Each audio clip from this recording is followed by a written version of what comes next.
चला तर मग आता आपण प्रेषितच्या पालकांशी डॉक्टर प्रशांत वारके सर आणि डॉक्टर निलिमा वारके मॅडम यांच्याशी हितगुज करूया. सर, मला आपल्याबद्दल थोडक्यात माहिती सांगाल? मॅडम, मी डॉक्टर प्रशांत सुधाकर वारके, गोदावरी फाउंडेशन संचलित Godavari institute of management and research या ठिकाणी मी संचालक म्हणून मागच्या 22 वर्षापासून कार्यरत आहे.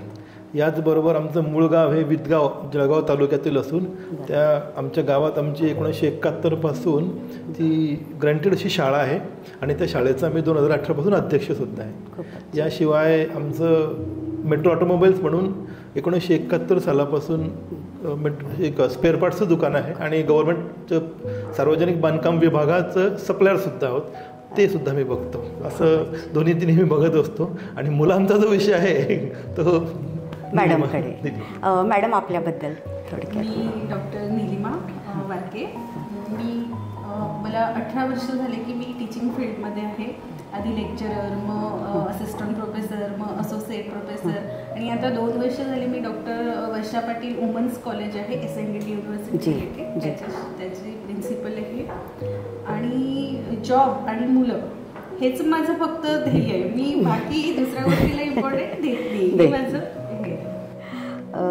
वर्किंग वुमन पण आहात आणि मुलांना करणं म्हणजे वर्किंग वुमन, त्यामुळे माझ्या दोघी मुलांना सेल्फ स्टडी करायची आधीपासूनच लहानपणापासूनच सवय आहे. त्यामुळे प्रेषितला सेल्फ स्टडी करायची सवय होती म्हणूनच तो इथपर्यंत मॅडम, प्रेषितबद्दल सांगाल? म्हणजे लहानपणापासून तो कसा होता, कशा पद्धतीने तो वाढला? प्रेषित एकदम शांत स्वभावाचा आहे. म्हणजे कमी बोलणं, हुशार खूप आहे पण कमी बोलणं. त्याच्यामुळे त्याची मला सेकंडला असताना स्कूल चेंज करावी लागली. कारण 90 मुलांमध्ये त्याला अदर ॲक्टिव्हिटीमध्ये प्रोत्साहन मिळतच नव्हतं किंवा टीचर पण त्याच्याकडे लक्ष देत नव्हतं. त्याच्यामुळे त्याची स्कूल चेंज केली. नंतर त्याच्यामध्ये एकदम फर्स्ट खूप डिफरन्स जाणवला. तो अदर ॲक्टिव्हिटीमध्ये पण पुढे गेला. स्टुडंट ऑफ द स्कूल पण इयर पण त्याला अवॉर्ड मिळाला आणि सगळं तो घेत गेला. आणि थोडंसं श्रेय म्हणजे पूर्ण पण म्हटलं तरी चालेल की माझ्या सासूबाई, अच्छा, त्यांच्याजवळच माझी मुलं वाढले. आणि अभ्यासाचं म्हटलं तर मला जास्त त्या प्रेषितबद्दलला जसं की मी घेऊन बसलीये की अभ्यास कर, फक्त बस घरी आले की प्रेषित अभ्यास केला, होमवर्क केलेला असायचा. अच्छा, शांत स्वभावाचा आहे. म्हणजे एकंदर जॉईंट फॅमिलीचाही त्याच्यात फायदा झाला आपल्याला आणि तो त्याच्यात तो वाटला. आणि आम्ही फार भाग्यवान आहोत मॅडम की मागचे 25 वर्ष झाले मी माझ्या आईबाबांसोबत राहतो. किती छान, खूपच छान. आणि एक अजून म्हणजे प्रेषित नर्सरीला होता तर नर्सरीपासून त्याला टीचर असे मिळत गेले की खूपच त्याचं ते नशीब की त्याला टीचर असे छान मिळत गेले. त्याच्यामुळे आमचा रोल कमी आणि टीचरचा जास्त झाला असं मला वाटतं. म्हणजे लहानपणापासून आता वाणी मॅडम पर्यंत. खूपच छान. सर, कोचिंग निवडताना जसं आता प्रेषितसाठी 11वी 12वीसाठी कोचिंग निवडायचं होतं तर तुम्ही काय क्रायटेरिया ठेवला होता? कसं निवड केली तुम्ही जेष्णू IITची? मॅडम, जसं मी तुम्हाला आधीच सांगितलं की मी गेले 22 वर्ष मॅनेजमेंट इन्स्टिट्यूटला संचालक आहे. मी PhDचा गाईडसुद्धा आहे. त्यामुळे अर्थातच आपल्या मुलाचा प्रश्न आल्यानंतर मग आपण तर ते पूर्णच हे करून घेतो. मी जळगावातील जेवढे सगळे कोचिंग्स आहेत, LN असेल, आकाश असेल, बाकी जे काय असतील, मी सर्व कोचिंग्सचा आधी अभ्यास केला. म्हणजे मी सांगितलं नाही कोणाला पण तुम्हाला सांगतो आता अभ्यास केल्यानंतर त्या ठिकाणी च्या मुलांचे फीडबॅक्स घेतले कुठे कसं करायचं. आणि माझ्या असं लक्षात आलं की कोचिंग सर्वच चांगले आहेत मॅडम. कोचिंग चांगलं नाही असा भागच नाही आहे. सर्व कोचिंग चांगले आहेत, सर्व शिक्षक पण खूप शिकवतात. पण या पेसबद्दल माझ्या असं लक्षात आलं की पॅरेंट्सची प्रतिक्रिया आणि मेन म्हणजे जे मुलं पेसमधून घडलेले आहेत, मग ते 100 10 असतील, 15 असतील, त्या मुलांचे आलेले अनुभव आणि त्यांची इथून शिकून पुढे गेल्यानंतर आयुष्यातली यांची प्रतिक्रिया, या सगळ्यांचा अभ्यास करून माझ्या असं लक्षात आलं की जळगावात जर आपल्याला ठेवायचं आहे आणि जळगावातच करायचं आहे, मग तुम्हाला बेशिवाय पर्याय नाही. खूपच छान. सर पेसबद्दल जर आपण विचार केला तर त्यांचे स्ट्रेंथ आणि विकनेसमध्ये तुम्ही काय सांगू शकता? पेसच्या स्ट्रेंथबद्दल जर आपण विचार केला तर पेसची स्ट्रेंथ ऑब्विसली सगळ्यात आधी आपण जर म्हटलं तर टीचर्स, कारण टीचर्सशिवाय काहीच पर्याय आणि पेसचे टीचर्स खूप चांगले आहेत. आणि दुसरं की जी एक अकॅडमिक पेडागॉगी असते, म्हणजे आपण ज्याला म्हणतो की मुलांचे ठराविक वेळेनंतरचे फीडबॅक, त्यांचे एक्झामचे रिझल्ट, त्या रिझल्ट नंतर खूप महत्त्वाचं म्हणजे पॅरेंट्सने करायचं रिट्रोस्पेक्शन. नाहीतर काय होतं की तुमचा मुलगा या ठिकाणी चुकतो आहे आणि तुम्हाला हे डेव्हलपमेंट करावं लागेल आणि त्याच्यानंतर जे रिट्रोस्पेक्शन पॅरेंट्सला करायचं असतं हे बरेचसे क्लासेस करत नाही. त्यामागची भावना असं आहे की त्यांना विन विन सिच्युएशन ठेवायचे असतं. पण मॅडम सवितावाणी मॅडमांचं हे खूप चांगलं आहे की तुमचा मुलगा या ठिकाणी चुकतोय आणि तुम्हाला या ठिकाणी त्याला डेव्हलपमेंट करायची गरज आहे. म्हणजे आपण जे म्हणतो ना की precaution is better than cure, तो कन्सेप्ट त्यांचा खूप चांगला आहे आणि त्या वैयक्तिक मुलांवर लक्ष देतात. त्यामुळे ती एक खूप चांगली आपण त्यांची स्ट्रेंथ म्हणू शकतो. आणि विकनेसचा जर विषय आहे तर कदाचित ती स्ट्रेंथ त्यांची विकनेस पण असू शकते. कारण कसं आहे की माझा मुलगा, प्रत्येकाला वाटतं की आपल्या मुलाने टॉपवर, प्रत्येकाला वाटतं, पण प्रत्येक मुलाचा जो सेल्फ इंटरेस्ट असतो तो सेल्फ इंटरेस्ट खूप महत्त्वाचा आहे. आता काही मुलांचा इंटरेस्ट खूप चांगला असतो, काही मुलांचा इंटरेस्ट खूप कमी असतो. तर ज्याचा इंटरेस्ट कमी असतो ऑब्वियसली त्याला मॅडम मग ॲडव्हान्स बॅचच्या ठिकाणी मेन्सची बॅच सजेस्ट करतात किंवा काय करतात. त्यांचं ते एक इम्पार्शियल आहे की ते सरळ सांगू देतात की तुमचा मुलाचा असं असं आहे, हा इथपासून इथपर्यंत असं असं रेंजमध्ये परफॉर्म करू शकतो. आणि मग ते कुठेतरी पालकांना पसणं जड जातं.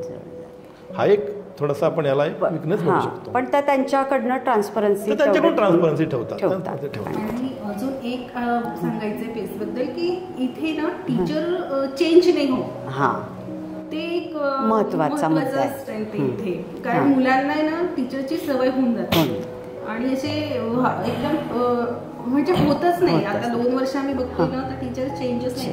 गेला पण टीचर तर मुलं जर मॅडमकडे गेले तर लगेच मॅडम त्यांना बोलवून घेतात. हे एकदम छान आहे. आणि पॅरेंट्स मीटिंग 1 तासाच्या वरतीच चालते. 1 तासाच्या खाली पॅरेंट्स मीटिंग होतच नाही. मॅडम इतकं समजवतात सगळ्या पॅरेंट्सला आणि इतकं इझी सांगतात ना की खूप म्हणजे फोडून एकदम मोठं सांगतात. सोप्या भाषेत, खूप सोप्या भाषेत. हे खूप छान म्हणजे आम्हाला अनुभव आला तो. आम्ही कसं की आम्ही दोघी शैक्षणिक क्षेत्रातले असल्यामुळे आम्हाला ते लगेच लक्षात आलं की मॅडम एवढ्या रूट लेवलला जाऊन सांगतात. म्हणजे बिलकुल एखादा शब्द सांगायचा त्याच्या स्पेलिंगपासून सगळं सांगतात. तर ते जनरल पॅरेंटचा विचार करून सांगतात. एक चांगलं आहे.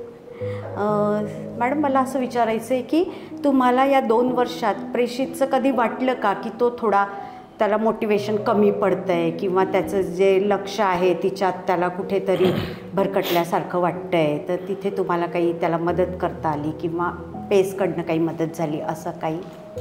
ते सांगायचं तर पेस करून भरपूर कसं व्हायचं, प्रेषितला थोडे कमी म्हणजे त्याचा थोडासा परफॉर्म कमी आला की मॅडम आम्हाला बोलवायच्या, मग मॅडम आमच्याशी डिस्कस करायच्या. मग आम्ही बरोबर त्या आमचं तिघांचं डिस्कशन झालं की आम्ही त्याला समजवायचं. पण तो जे मॅडम सांगतील ते त्याच्यावरच विश्वास होता त्याचा. त्याला मेंटर खूपच छान मिळाला. म्हणजे मॅडम सवितावाणी मॅडमने जे सांगितलं ते त्यांनी केलं म्हणून आज त्याला सक्सेस त्याने प्राप्त केला. सर मला असं विचारायचं आहे की जर तुम्ही जळगाव पेस जयष्णूची निवड केली नसती प्रेषितसाठी तर काय मिस झालं असतं त्याच्या यशामध्ये?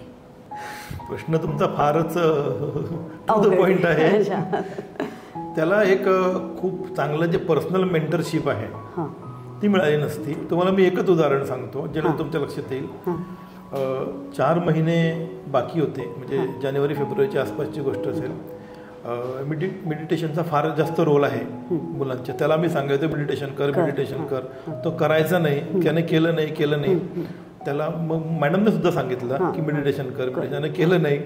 मग एक दिवशी खाली क्लासच्या आधी मला त्याचे एक शिक्षक भेटले. मी त्यांच्यासमोर त्यांनी IIT मधून त्याचे टीचर जे आहेत त्यांनी IIT मधून त्यांचं ग्रॅज्युएशन केलेलं आहे. मी मुद्दाम त्यांना याच्यासमोर प्रश्न विचारला, सर आपको क्या लगता है की मेडिटेशन जरूरी है इसके लिए? मग त्यांनी सांगितलं हो, त्याच्याशिवाय होत नाही, कसंच नाही, ते करायलाच पाहिजे तुम्ही, इट शुड बी.